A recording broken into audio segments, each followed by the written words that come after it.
Neste final de semana aconteceu uma coisa muito bonita que eu quero mencionar com vocês aqui. Muita gente me marcou nisso, eu vi que estavam comentando nas redes sociais e que vale falar sobre esse assunto, porque na verdade tem a ver muito com o que a gente comenta frequentemente também por aqui.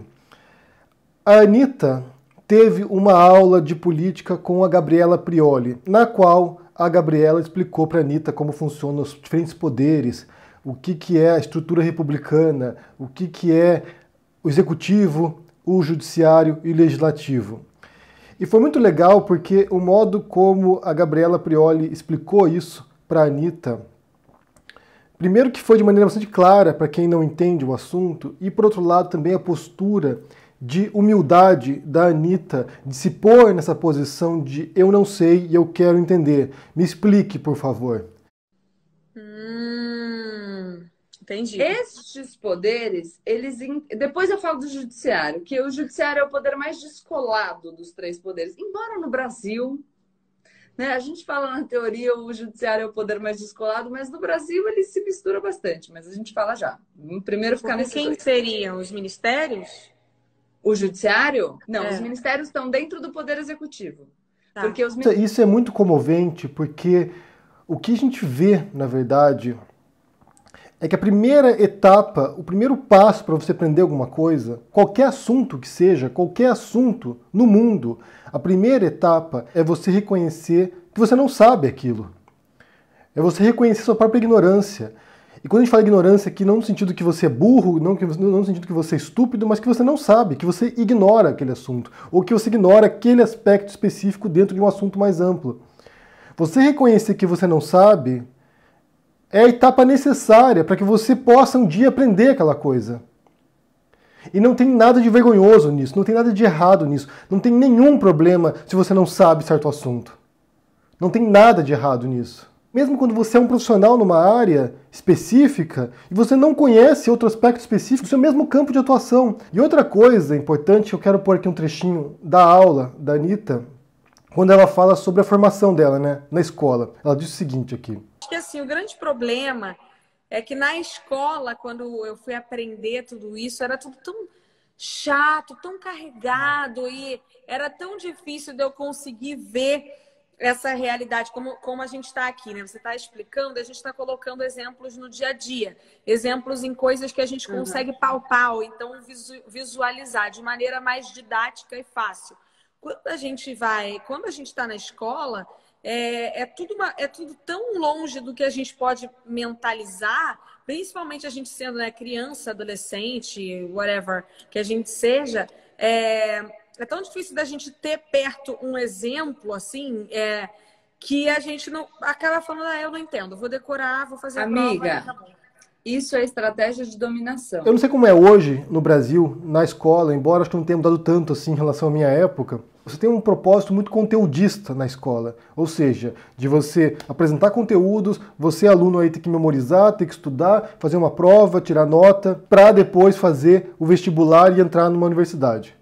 Então você é obrigado a receber conteúdos exaustivamente, conteúdos que nem sempre te interessam muito e conteúdos que nem sempre você vê qualquer tipo de aplicação prática na sua vida. Não que tenha que ter, na verdade. Eu acho que muito conteúdo que a gente aprende por curiosidade, né, porque a gente gosta daquilo ali, não tem tanta aplicação prática assim. Mas é difícil você estimular um aluno a querer aprender, a querer, sabe, descobrir coisas novas, quando aquilo não interessa ao aluno. Não faz parte do universo no qual ele vive, não dialoga com a realidade dele. A gente até comentou isso na live desse final de semana que eu fiz com o Carlito ontem, no domingo, que falam muito, né, essa extrema-direita fala muito que o problema no Brasil é o Paulo Freire nas escolas, que o Paulo Freire destruiu a educação brasileira. E é justamente o contrário, o que falta na educação brasileira é Paulo Freire.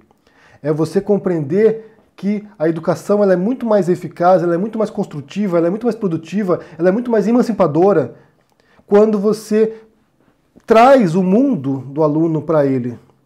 Quando você ensina o aluno a compreender sua própria condição, o próprio mundo no qual ele vive. Eu vou contar um segredinho para vocês aqui. Quando a gente teve nosso filho aqui, uma das ideias que eu tinha era de fazer unschooling com ele, que é desescolarização. Não é educação doméstica, é desescolarização. é que ele não fosse para a escola, e alguns países na Europa permitem isso, Reino Unido permite isso, Itália permite isso, se não me engano a França também permite, alguns países permitem isso, Portugal também permite isso. Era que ele não fosse para a escola, e o modo como ele aprendesse é aquilo que se chama de aprendizado natural, que ele fosse descobrindo as coisas de acordo com os próprios interesses dele. É claro que você pode orientar, você pode instruir, você pode estimular o conhecimento, mas que ele buscasse aquilo que ele quisesse aprender, que ele tivesse prazer em aprender, que ele não fosse obrigado a aprender, que ele não fosse obrigado a ter que fazer certa lição, certo conteúdo, porque a escola impõe isso a ele. Porque nós, seres humanos, somos uma máquina de aprendizado.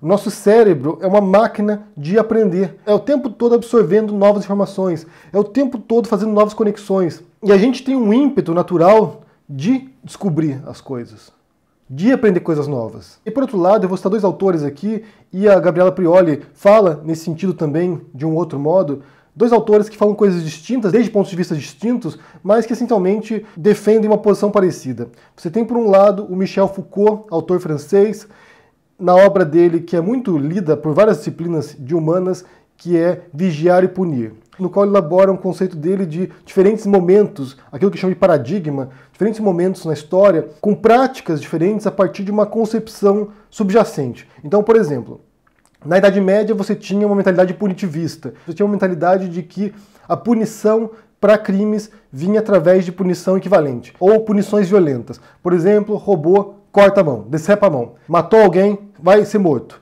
Coisas do gênero. E depois, com a era moderna, tem uma ruptura de pensamento e muda as práticas. Então você passa a disciplinar as pessoas. Não é apenas punir, não é apenas encarcerar a pessoa para puni-la, mas sim discipliná-la. Então você vai ensinar as pessoas a se reintegrar na sociedade. E isso parte também por uma mudança da percepção do que é a escola. A escola, a fábrica, os hospitais. Então há toda uma mudança de conceito que estaria na base dessa transformação social, de práticas sociais.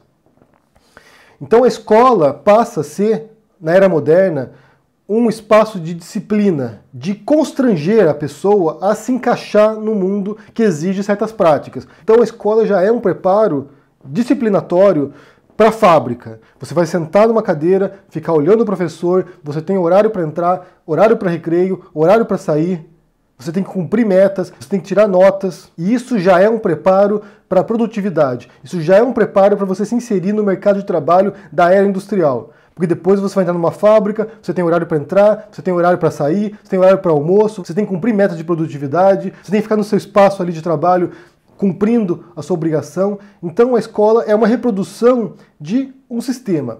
E por outro lado, você tem outro autor, que é o Louis Althusser, que é um autor francês, marxista, e tem o livro dele que se chama Ideologia e Aparelhos Ideológicos do Estado, no qual o Althusser trabalha com essa noção de como as instituições, as estruturas sociais, elas são construídas, elas são elaboradas para reproduzir o sistema capitalista, para reproduzir o sistema de exploração capitalista. Então, por exemplo, a igreja, a escola, a família, o sistema judiciário, a imprensa, os jornais, entre vários outros aparelhos ideológicos do Estado, eles são elaborados, de certo modo, para que você fique preso nessa rede, para que você inconscientemente reproduza a estrutura exploradora do capitalismo. Então a escola, assim como diz o Foucault, de diferentes modos, sob diferentes perspectivas, a escola, de certo modo, também é um espaço de reprodução da exploração.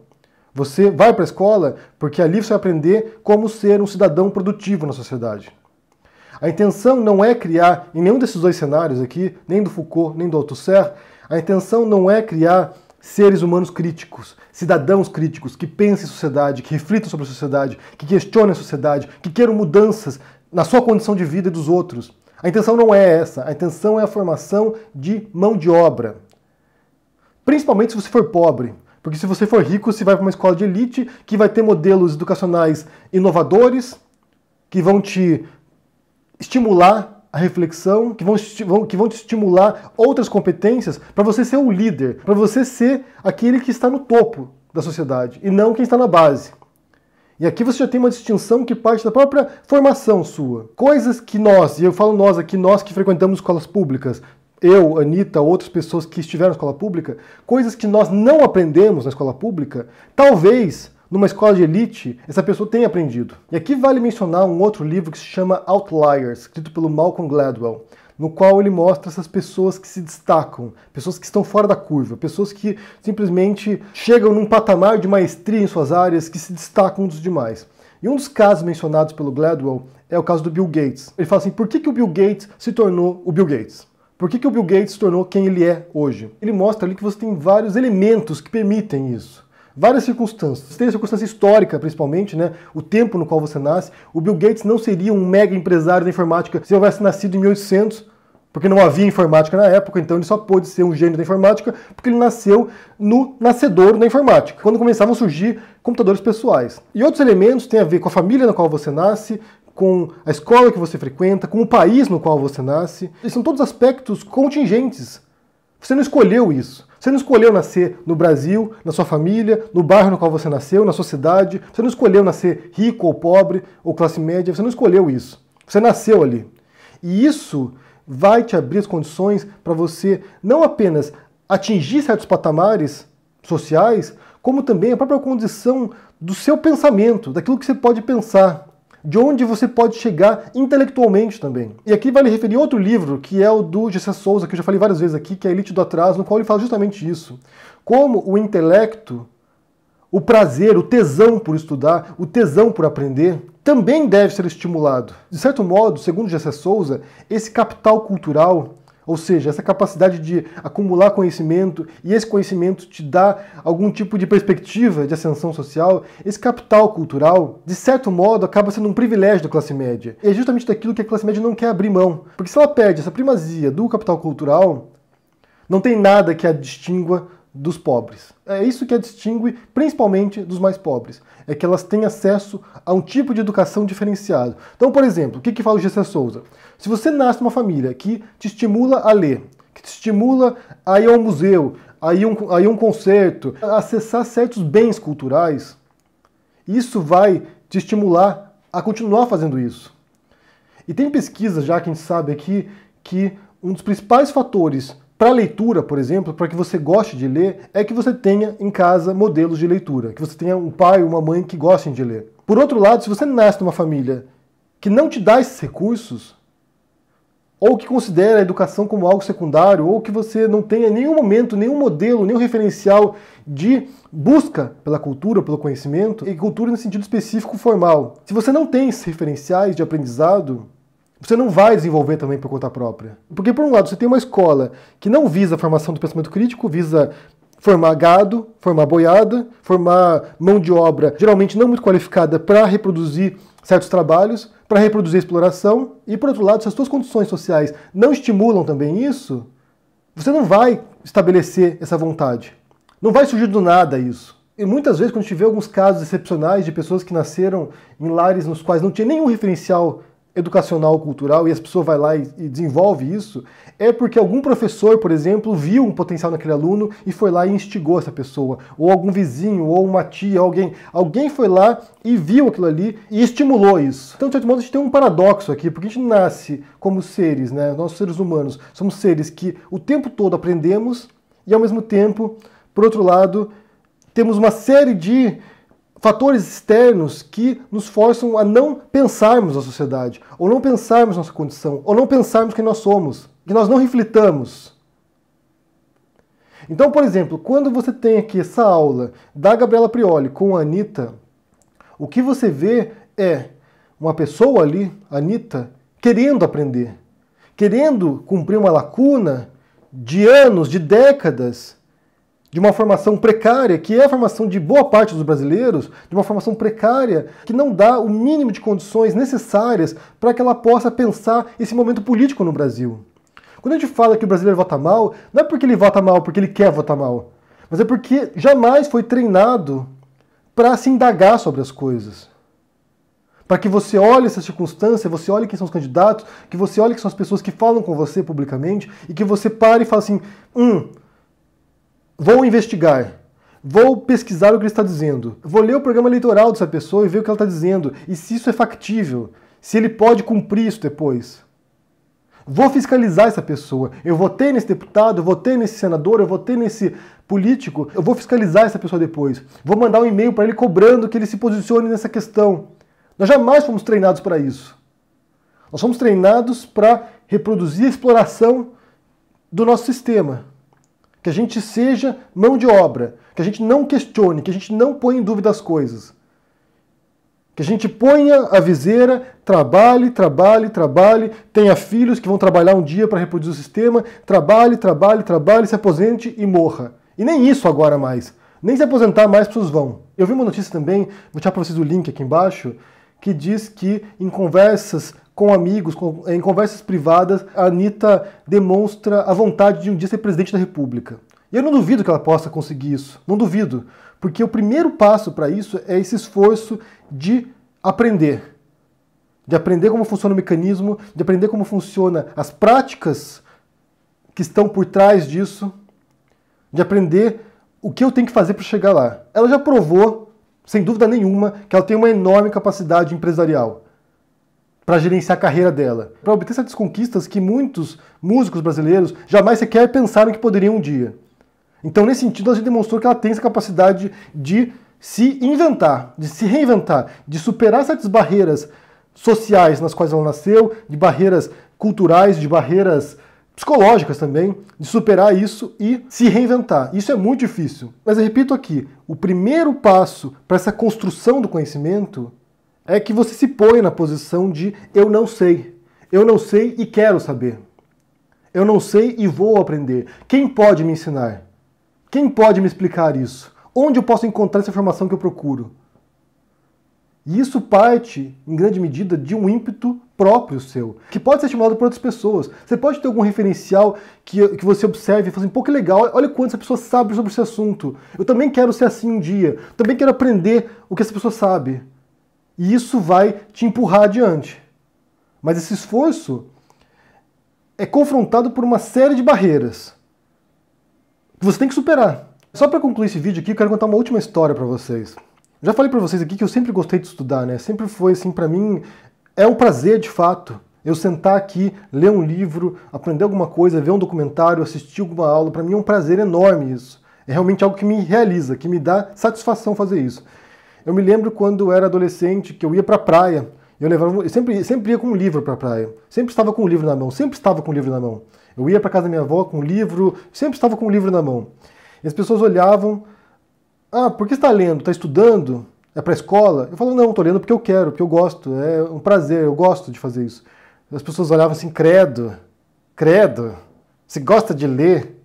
Então, de fato, a tarefa do aprendizado, você vai sempre encontrar resistência. Pessoas que acham que é um hábito estranho, querer aprender, querer estudar. As pessoas acham que é um hábito estranho, que você goste disso. E 2, um hábito de quando você tenta sair da casinha na qual as pessoas querem te pôr. As pessoas querem te encaixar no espaço. Esse é o espaço no qual você pertence. Fique aqui. Aqui é onde você deve ficar. Você é filho de um trabalhador braçal, é onde você tem que ficar. Esse é o mundo no qual você deve ficar. Quando você vê gente falando em meritocracia, desconfie. Porque o papo da meritocracia é assim, você fica no seu lugar, e se por acaso uma dessas pessoas aqui conseguir superar esse espaço no qual a gente socou essa pessoa lá, se essa pessoa conseguir escapar disso, a gente vai aplaudir depois. Essa única pessoa, essa exceção. Só que para você compreender o espaço no qual te enfiaram, é preciso um esforço de reflexão. E a gente volta a Paulo Freire aqui. É preciso entender as condições que te jogaram naquele espaço. Por que você está ali? E por que não querem que você saia dali? Eu recomendo que vocês vejam essa aula que a Gabriela Prioli deu para a Anitta. Fala sobre os poderes, a divisão de poderes no Brasil, fala sobre toda essa estrutura de poder. Vale conferir, porque tem coisas muito interessantes ali, o modo como a Gabriela explica para a Anitta e as perguntas que a Anitta faz também. Vale entender, porque aí você vai compreender como o desconhecimento dessas estruturas também faz parte de um sistema duradouro de dominação. O fato de você não entender aquilo ali é justamente o modo que eles têm para que você jamais deixe o seu local reservado para ti. Eu quero saber o que vocês pensam sobre esse assunto, se vocês assistiram essa live da Anitta com a Gabriela Prioli, o que vocês pensam sobre o tema aqui, sobre a escola como um local de reprodução da exploração, da opressão? O que você pensa sobre isso? Deixa no comentário aqui embaixo, deixa o joinha, assine o canal, ajude no Apoia-se e a gente se vê por aí. Abraço e até mais. Tchau!